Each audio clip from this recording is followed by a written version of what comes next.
من الشيطان الرجيم. بسم الله الرحمن الرحيم. تلك الرسل فضلنا بعضهم على بعض، منهم من كلم الله ورفع بعضهم درجات، وآتينا عيسى ابن مريم البينات وأيدناه بروح القدس. ولو شاء الله ما اقتتل الذين من بعدهم من بعد ما جاءتهم البينات ولكن اختلفوا فمنهم من آمن ومنهم من كفر. ولو شاء الله ما اقتتلوا ولكن الله يفعل ما يريد. يا أيها الذين آمنوا أنفقوا مما رزقناكم من قبل أن يأتي يوم لا بيع فيه ولا خلة ولا شفاعة والكافرون هم الظالمون. الله لا إله إلا هو الحي القيوم، لا تأخذه سنة ولا نوم، له ما في السماوات وما في الأرض. من ذا الذي يشفع عنده إلا بإذنه، يعلم ما بين أيديهم وما خلفهم، ولا يحيطون بشيء من علمه إلا بما شاء. وسع كرسيه السماوات والأرض ولا يؤوده حفظهما وهو العلي العظيم. لا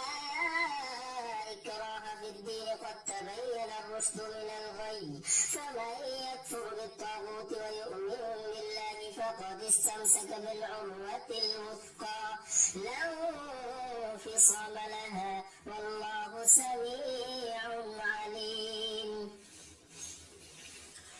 الله ولي الذين آمنوا يخرجهم من الظلمات إلى النور، والذين كفروا أولياؤهم الطاغوت يخرجونهم من النور إلى الظلمات، أولئك أصحاب النار هم فيها خالدون.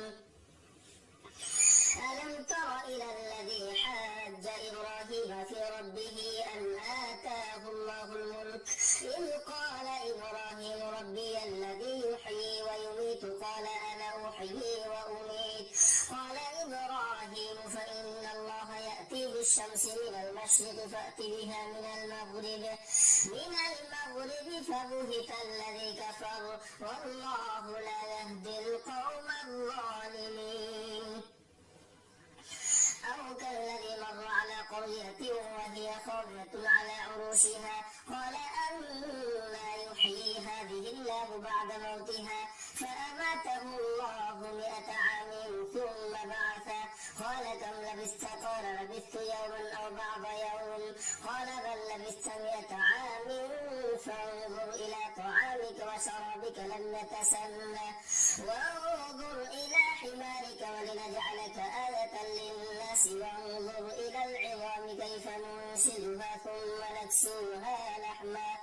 فلما تبين له قال أعلم أن الله على كل شيء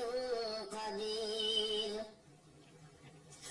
وإذ قال إبراهيم رب أرني كيف تحيي الموتى، قال أولم تؤمن؟ قال بلى ولكن ليطمئن قلبي، قال فخذ 4 من الطير فصرهن إليك ثم اجعل على كل جبل منهن جزءا ثم ادعهن يأتينك سعيا،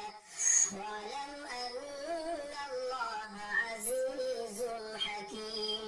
مثل الذين ينفقون أموالهم في سبيل الله كمثل حبة أنبتت 7 سنابل في كل سنبلة 100 حبة، والله يضاعف لمن يشاء والله واسع عليم. الذين ينفقون أموالهم في سبيل الله ثم لا يتبعون ما أنفقوا منا ولا أذى لهم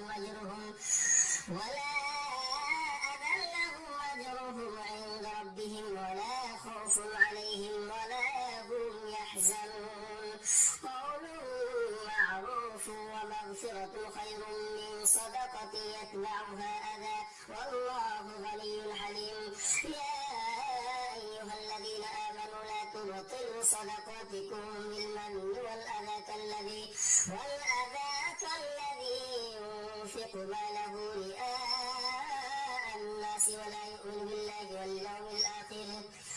فمثله كمثل صفوان عليه تراب فأصابه وابل فتركه صلدا لا يقدرون على شيء مما كسبوا والله لا يهدي القوم الكافرين.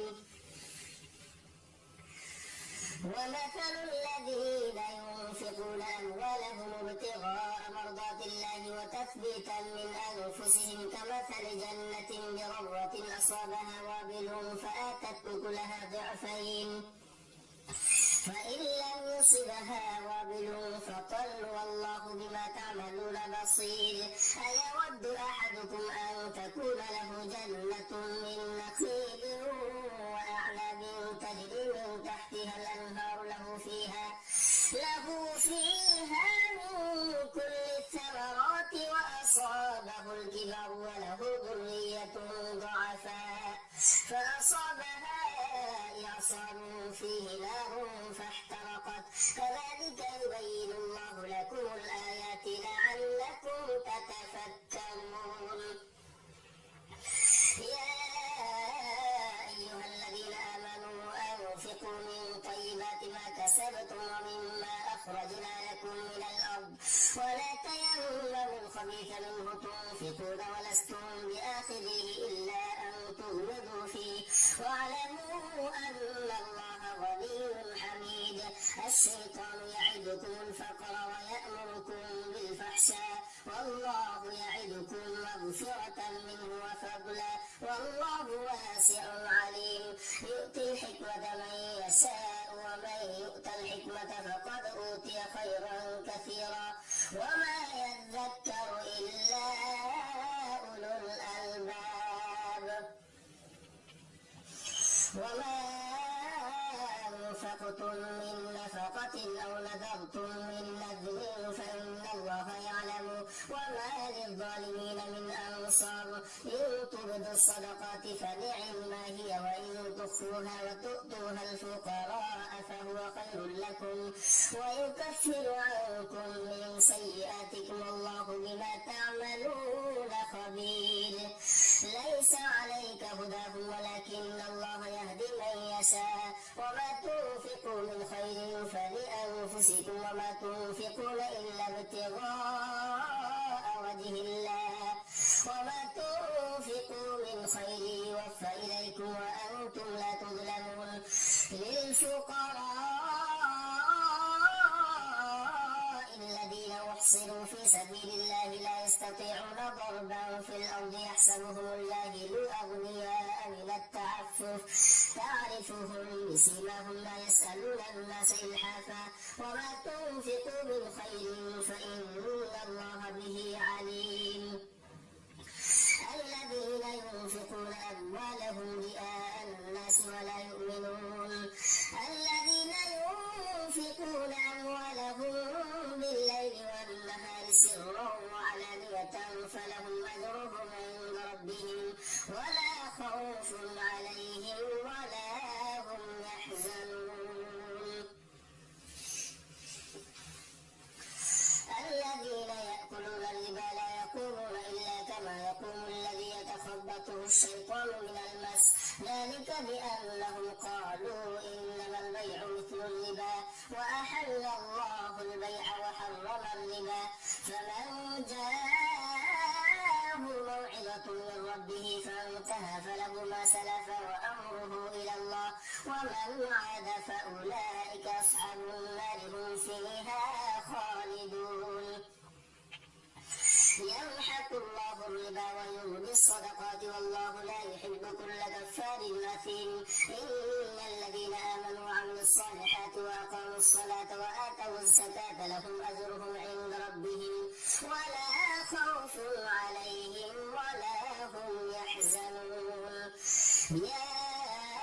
أيها الذين آمنوا اتقوا الله وذروا ما بقي من الربا إن كنتم مؤمنين فإن لم تفعلوا فأذنوا بحرب من الله ورسوله وإن تبتم فلكم رؤوس أموالكم لا تظلمون ولا تظلمون وإن كان ذو عسرة فنظرة إلى ميسرة وأن تصدقوا خير لكم إن كنتم تعلمون واتقوا يوما ترجعون فيه إلى الله ثم توفى كل نفس ما كسبت وهم لا يظلمون. يا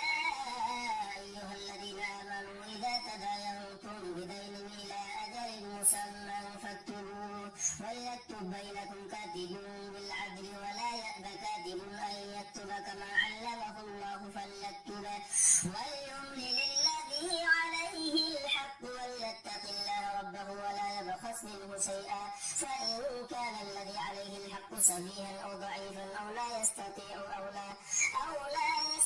أن يمله فليملل وليه بالعدل واستشهدوا شهيدين من رجالكم فإن لم يكونا رجلين فرجل وامرأتان ممن ترضون من الشهداء أن تضل إحداهما فتذكر إحداهما الأخرى ولا يأبى الشهداء إذا ما دعوا ولا تسأموا أن تكتبوه صغيرا أو كبيرا إلى أجل ذلكم أقسط عند الله وأقوم للشهادة وأدنى ألا ترتابوا إلا أن تكون تجارة حاضرة تديرونها بينكم فليس عليكم جناح ألا تكتبوها وأشهدوا إذا تبايعتم ولا يضار كاتب ولا شهيد وإن تفعلوا فإنه فسوق بكم واتقوا الله ويعلمكم الله والله بكل شيء عليم. وإن كنتم على سفر ولم تجدوا كاتبا فرهان مقبوضا فإن أمن بعضكم بعضا فليؤدي الذي اؤتمن أمانته وليتق الله ربه ولا تكتموا الشهادة ومن يكتمها فإنه آثم قلبه والله بما تعملون عليم. لله ما في السماوات وما في الأرض وإن تبدوا ما في أنفسكم أو تخفوه يحاسبكم به الله فيغفر لمن يشاء ويعذب من يشاء والله على كل شيء قدير. آمن الرسول بما أنزل إليه من ربه والمؤمنون كل آمن بالله وملائكته وكتبه ورسله لا نفرق بين أحد من رسله وقالوا سمعنا وأطعنا غفرانك ربنا وإليك المصير. لا يكلف الله نفسا إلا وسعها لها ما كسبت وعليها ما اكتسبت ربنا لا تؤاخذنا إن نسينا أو أخطأنا ربنا ولا تحمل علينا إصرا كما حملته على الذين من قبلنا ربنا ولا تحملنا ما لا طاقة لنا به واعف عنا واغفر لنا وارحمنا أنت مولانا فانصرنا على القوم الكافرين. بسم الله الرحمن الرحيم ألف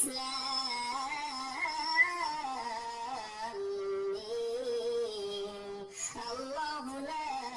إله إلا هو الحي القيوم نزل عليك الكتاب بالحق مصدقا لما بين يديه وأنزل التوراة والإنجيل من قبل هدى للناس وأنزل الفرقان إن الذين كفروا بآيات الله لهم عذاب شديد والله عزيز ذو انتقام. إن الله لا يخفى عليه شيء في الأرض ولا في السماء هو الذي يصوركم في الأرحام كيف يشاء لا إله إلا هو العزيز الحكيم. هو الذي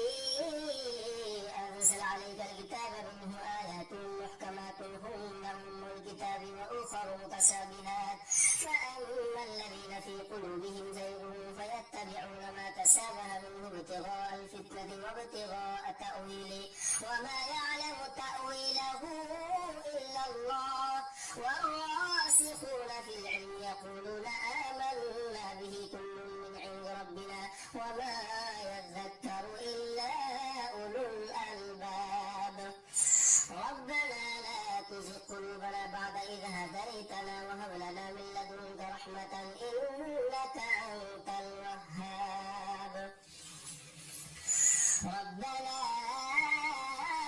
إنك جامع الناس ليوم لا ريب فيه إن الله لا يخلف الميعاد إن الذين كفروا لن تغني عنهم أموالهم ولا أولادهم من الله شيئا وأولئك هم وقود النار كدأب آل فرعون والذين من قبلهم كذبوا بآياتنا فأخذهم الله بذنوبهم والله شديد العقاب قل للذين كفروا ستغلبون وتحشرون إلى جهنم وبئس المهاد قد كان لكم آية في فئتين التقتا فئة تقاتل في سبيل الله وأخرى كافرة يرونهم مثليهم رأي العين والله يؤيد بنصره من يشاء إن في ذلك لعبرة لأولي الأبصار زين للناس حب الشهوات من النساء والبنين والقناطير المقنطرة من الذهب والفضة والخيل المسومة والأنعام والحرث ذلك متاع الحياة الدنيا والله عنده حسن المآب قل أنبئكم بخير من ذلكم الذين اتقوا عند ربهم جنات تجري من تحتها الأنهار خالدين فيها وأزواج مطهرة ورضوان من الله والله بصير بالعباد الذين يقولون ربنا إننا آمنا فاغفر لنا ذنوبنا وقنا عذاب النار الصابرين والصادقين والقانتين والمنفقين والمستغفرين بالأسحار شهد الله أنه لا إله إلا هو والملائكة وأولو العلم قائما بالقسط لا إله إلا هو العزيز الحكيم إن الدين عند الله الإسلام وما اختلف الذين أوتوا الكتاب إلا من بعد ما جاءهم العلم بغيا بينهم ومن يكفر بآيات الله فإن الله سريع الحساب فإن حاجوك فقل أسلمت وجهي لله ومن اتبعني وقل للذين أوتوا الكتاب والأميين أسلمتم فإن أسلموا فقد اهتدوا وإن تولوا فإنما عليك البلاغ والله بصير بالعباد إن الذين يكفرون بآيات الله ويقتلون النبيين بغير حق ويقتلون الذين يأمرون بالقسط من الناس فبشرهم بعذاب أليم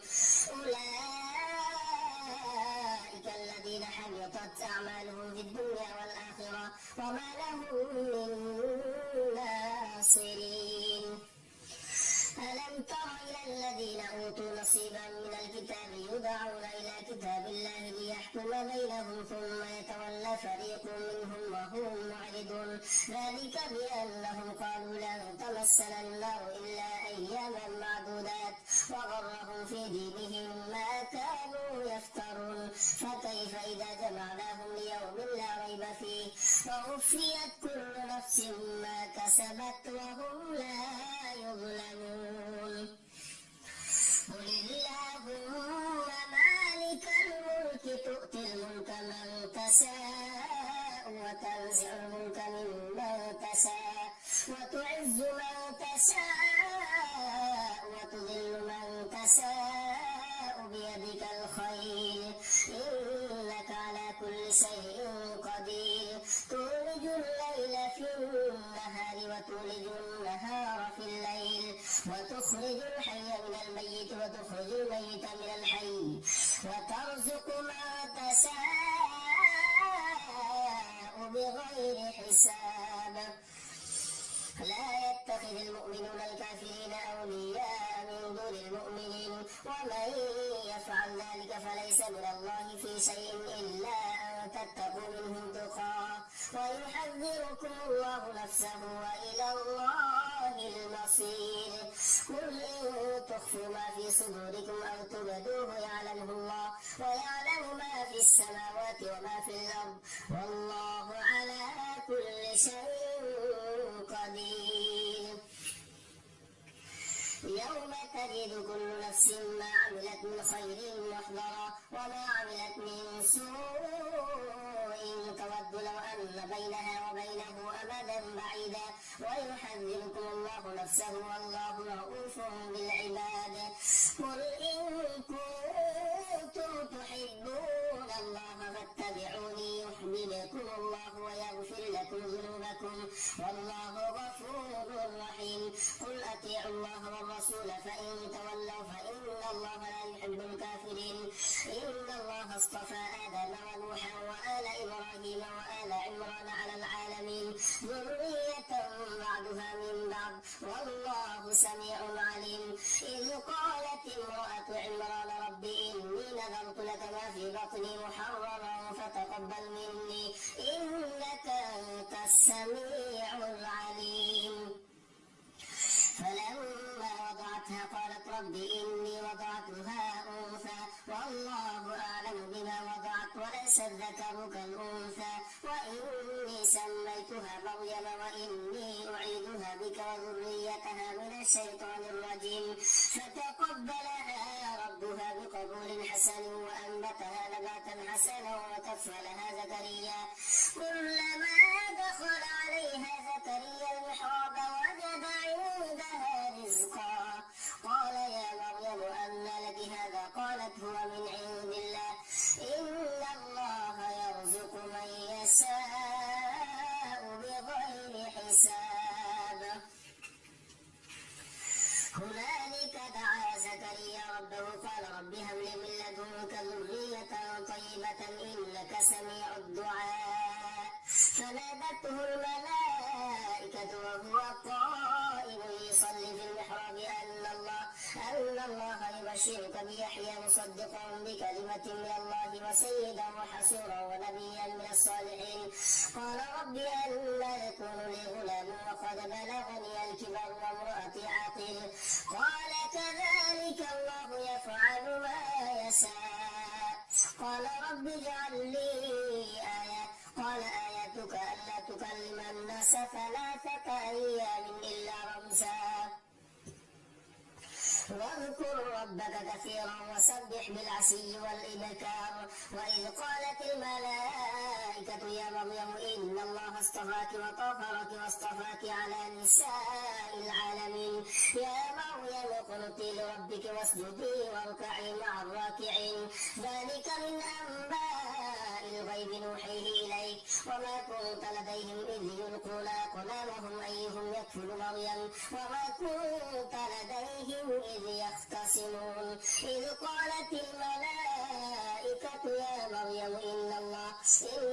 يبشرك بكلمة منه اسمه المسيح عيسى بن مريم وجيها في الدنيا والآخرة ومن المقربين ويكلم الناس في المهد وكهلا ومن الصالحين قالت رب أنى يكون لي ولد ولم يمسسني بشر قال كذلك الله يخلق ما يشاء إذا قضى أمرا فإنما يقول له كن فيكون ويعلمه الكتاب والحكمة والتوراة والإنجيل ورسولا إلى بني إسرائيل أني قد جئتكم بآية من ربكم أني أخلق لكم من الطين كهيئة الطير فأنفخ فيه فيكون طيرا بإذن الله وأبرئ الأكمه والأبرص وأحيي الموتى بإذن الله وأنبئكم بما تأكلون وما تدخرون في بيوتكم إن في ذلك لآية لكم إن كنتم مصدقا لما بين يدي من التوراة ولأحل لكم بعض الذي حرم عليكم وجئتكم بآية من ربكم فاتقوا الله وأطيعون إن الله ربي وربكم فاعبدوه هذا صراط مستقيم. فلما أحس عيسى منهم الكفر قال من أنصاري إلى الله قال الحواريون نحن أنصار الله آمنا بالله واشهد بأننا مسلمون. ربنا آمنا بما أنزلت واتبعنا الرسول فاكتبنا مع الشاهدين. ومكر الله والله خير الماكرين. إذ قال الله يا عيسى إني متوفيك ورافعك إلي ومطهرك من الذين كفروا وجاعل الذين اتبعوك فوق الذين كفروا إلى يوم القيامة ثم إلي مرجعكم فأحكم بينكم فيما كنتم فيه تختلفون. فأما الذين كفروا فأعذبهم عذابا شديدا في الدنيا والآخرة وما لهم من ناصرين. وأما الذين آمنوا وعملوا الصالحات فيوفيهم أجورهم والله لا يحب الظالمين. ذلك نتلوه عليك من الآيات والذكر الحكيم. إن مثل عيسى عند الله كمثل آدم خلقه من تراب ثم قال له كن فيكون.